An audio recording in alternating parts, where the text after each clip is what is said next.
안녕하십니까, 숑군입니다. 반갑습니다. 오늘 말씀드릴 내용은 자영업자 대출 관련입니다. 자영업자분들, 코로나 때 많은 자영업자분들이 자금 압박 때문에 코로나 대출을 많이 받으셨는데 내년 2023년도 경기 상황이 녹록지 않을 것 같아요. 그래서 많은 분들이 자금 마련 계획 때문에 고민하고 계시고, 지난번 제 유튜브에서도 그 소상공인 창업자금과 소상공인 정책자금 관련한 가이드맵을 좀 말씀을 드렸는데, 거기에도 많은 댓글을 주셨고 블로그에 많은 댓글을 주셔서 궁금해 하시는 것 같아서 자영업자 대출 카테고리를 따로 만들어서 연재를 좀 하려고 합니다. 오늘 첫 번째 시간이고요. 자영업자 대출 가이드 1탄 매출액 자료에 대해서 좀 말씀을 드릴게요. 많은 분들이 궁금해 하시는 게, 나는 지금 창업을 했고 이제 임대차 계약했고 사무실 얻었는데 돈이 필요해. 보증금을 내야 되고 집기리를 사야 되고 선주문을 넣어야 되는데 대출이 되느냐? 난 매출이 하나도 없어. 그럼 어떻게? 이런 질문 많이들 하시는데, 그래서 오늘 한 방에 좀 정리를 해드릴게요. 자영업자 대출 가이드 그 첫 번째, 매출액 자료에 관련해서 매출액이 있어야 되냐, 매출을 증빙하는 자료는 뭐냐. 결론적으로 말씀을 드리면 매출액이 없어도 대출이 신청 가능합니다. 하나씩 열어보겠습니다. 자, 첫 번째, 자영업자 대출. 우리 자영업을 왜 합니까? 사업을 왜 해요? 돈 벌려고 하는데 돈 버는 지표가 여러분 매출액이잖아요. 그러면 우리가 대출을 받는 신용보증기금이나 아니면은 신용보증재단에서 자영업하는 사람들의 매출액을 확인을 하고 그만큼 돈을 버니까 대출을 해주는데, 매출액이 내가 없어. 그럼 대출 해줄까? 그럼 질문. 여러분 어떻게 생각하세요? 결론만 말씀을 드릴게요. 매출액이 없어도 대출 신청과 접수는 가능합니다. 그 얘기는 뭐냐면, 내가 창업한 지 1개월, 뭐 2개월, 3개월이 지나도 접수 가능하다는 거예요.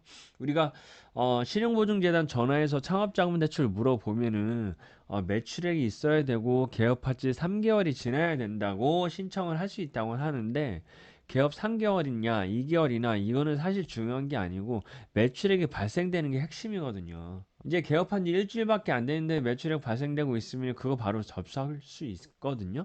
근데 매출액이 없어도 접수가 가능합니다. 이게 왜 그러냐면, 상식적으로 생각했을 때 내가 사업자 등록을 하고 사무실을 얻고 아니면 재택으로 뭐 스토어를 하건 재택근무를 하건 간에 사업자 등록을 냈다는 거는 매출액이 발생한다는 거거든요. 그래서 그 전제 하에 그 사업장의 채무자의 사장님도 대출 신청을 하는 거고, 접수를 받는 재단과 신보에서도 매출액 발생한다는 상호 협의가 있기 때문에 검토를 하는 거기 때문에, 매출액이 신청하는 시점에 굳이 있어도 없어도 여러분, 없어도 신청은 가능하다. 여러분, 가능합니다. 그리고 기본적으로 그러면 매출액 신청 서류가 없으면 뭘 갖고 제가 신청을 합니까?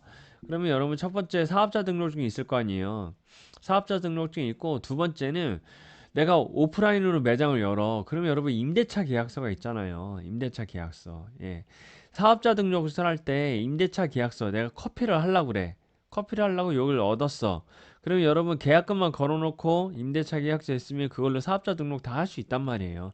잔금을 꼭 안 내도 그걸 잔금을 꼭 안 내도 사업자 등록을 계약만 해서 낼 수 있단 말이에요. 그러면 대출 신청도 이 사업자 등록증과 임대차 계약서가 있으면 이 두 가지만 가지고 대출 신청을 여러분 걸어 놓을 수 있다는 거예요. 그쵸?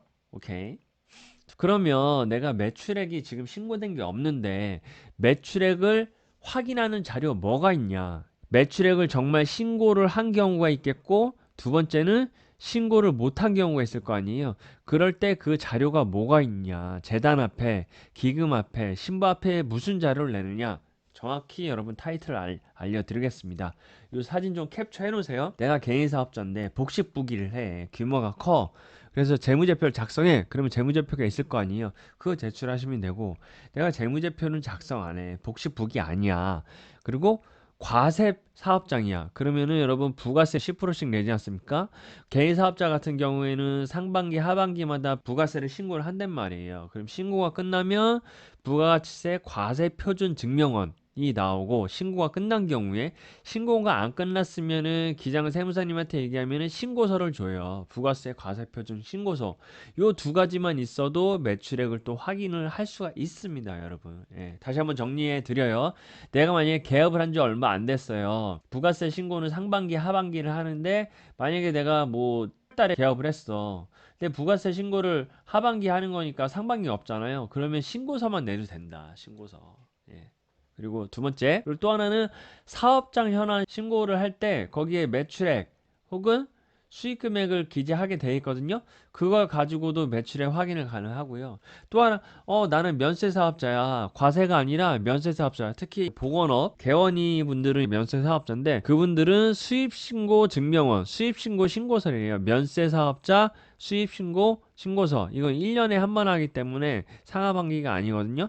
그렇지만 그냥 세무사의 얘기를 하면은 증명원이 나오기 전에 그 신고서를 받아서 은행에 제출하면 그거 역시 이 수입 신고 금액을 매출액으로 인정을 해줍니다. 자, 그러면 내가 그 부가세 과세 표준 사업자예요. 뭐 식당, 커피숍, 뭐 카페, 또 뭐가 있어요? 여러 가지 뭐 무인으로 해서 많이들 하시잖아요. 그런 사업장들 다 과세 뛰는 사업장인데 이게 안 나와. 표준 증명원이 안 나오면 뭘 내느냐? 그럼 이거죠. 여러분 매장에 다 카드 단말기는 있을 거 아니에요. 그 카드 단말기 회사에서 매출액이 집중이 되지 않습니까? 카드 매출액이 현금 영수증이나 카드 매출액. 그러면 그거 포스사 혹은 벤사, 그 카드 단말기 회사를 여러분 포스라고 하고 벤사라고 하거든요. 거기에 전화하셔가지고 올해 1월 1일부터 뭐 지금까지 11월 21일까지의 매출액 내역 보내주세요. 그러면 월별로 매출액이 다 찍혀요, 이렇게. 그러면 이거만큼 자세하게 매출이 잡히는 거 없지. 여러분들 이 카드 매출액 확인서가 부가세를 신고하는 자료의 그 근본 자료거든요. 여러분 기장 세무사님한테 부가세 신고할 때 이 매출액 자료 다 주잖아요. 역시 재단이나 은행에서도 자영업자 대출 신청할 때 매출액 확인하기 위해서 이런 포스와 벤사에서의 카드 매출 확인서를 다 받아요. 예. 그래서 이것도 제출하면 됩니다. 그러면 내가 업력이 짧아. 부가세 신고도 안 했어. 그러면 뭐 1개월 치라도 나올 거고 뭐 열흘 치라도 나올 거란 말이에요. 매출액이 발생이 됐으니까. 그럼 그런 자료들을 갖다 내면 되고 또 하나는 나는 카드 매출액이 없어요. 그럼 뭘로 해야 됩니까? 숑그님 난 우리 오프 매장이 아니에요. 스마트 스토어예요. 또 쿠팡에다 올려요. 뭐 여러 가지 인터넷 쇼핑몰에서 사업을 해요. 그러면 뭐가 있어요, 여러분? 그 인터넷 쇼핑몰에 여러분 관리자 페이지 들어가 보면 뭐가 있습니까? 그 주문 리스트 나오잖아요. 주문 리스트. 예. 특히 스마트 스토어 들어가 보면 거기에 내가 1월 1일부터 뭐 1월 30일까지 주문한 거 쫙 나오고 금액 얼마 쭉 나오잖아요. 이게 여러분 매출 내역으로 가늠할 수가 있어요. 이걸 가지고 이 사업장의 숑군의 이 스마트 스토어는 규모가 이 정도구나. 규모가 이 정도면 제출 금액이 이 정도 필요하겠네. 가늠할 수가 있는 거죠. 또 그게 아니면 내부 장부 같은 거 엑셀로 만들어 놓은 것도 좋아요, 여러분. 엑셀로 만들어 놓은 거 그런 거 다 관리를 하고 있다는 걸 보여주는 자료이기 때문에 꼭 매출액 신고 서류가 뭐 정식으로 과표 증명원이나 재무제표가 있어야 되는 게 아니고 이런 카드 매출액이나 주문 리스트 같은 것도 매출액을 확인하는 자료로 제출이 가능하다. 자, 그럼 마지막이에요. 자, 그러면 이 매출액하고 대출 금액의 관계가 어떻게 되느냐? 매출액이 많으면 대출 금액이 많이 나오냐? 그 말씀을 드려볼게요. 자, 우리가 자영업자 대출을 받을 수 있는 여러분 채널이 어디라고 말씀을 드렸나요? 신용보증재단하고 그 소상공인시장진흥공단이잖아요. 그게 이제 재단과 공단인데 이 두 곳은 사실 자영업자분들 앞에서 대출을 뭐 몇 억 단위로 하진 않습니다, 여러분. 작게는 1,000만 원이고요. 1,000만 원에서 많게는 한 7천, 조금 더 해볼까? 한 1억 정도까지 요 금액이 다예요, 사실. 예. 그러니까 예를 들면 이런 거죠. 우리가 큰 프랜차이즈 식당을 해요. 내가 연매출이 뭐 10억이야. 그러면은 매출액이 10억이니까 뭐 5억씩 해주나? 그게 아니라 1,000만 원에서 대부분 7천에서 끊겨요. 내가 매출액이 한 달밖에 영업을 안 해서 뭐 1,000만 원이야. 아니면 뭐 500이야. 300이야. 이러면 한 1,000에서 다 잘린다고요. 대출 금액이. 그리고 매출이 뭐 1억이야. 그러면은 이제 물어봐요. 재단에서. 사장님 얼마 필요하세요? 그럼 나는 진짜 1억 5천이 필요합니다. 그러면은 매출액보다 대출금이 더 많아지기가 좀 어려워요. 저희가 매출이 좀 이 정도 되시니까 그래도 3천 정도 해드릴게요. 이런 식으로 나오거든요. 그럼 매출 7천은 누가 받느냐? 대출 7천은 누가 받느냐?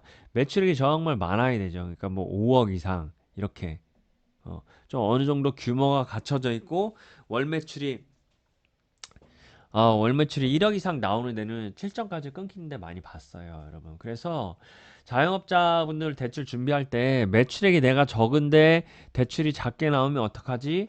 아니, 매출액이 많이 나오니까 내가 대출이 많이 나오겠다. 이런 생각 하시지 말고 대부분 1000에서 7000. 제 경험상 대출 금액은 1000에서 3000만 원이 절반 이상이었어요. 거의 절반 이상이고 6, 7천 나오시는 분 되게 드물어요. 예, 드물었고 보증서 찍히는 거는 정말 맥스가 5천 정도였으니까 매출액이 적다고 매출액이 많다고 다 고민 안 하셔도 될 것 같습니다. 자, 그럼 정리 한번 할게요.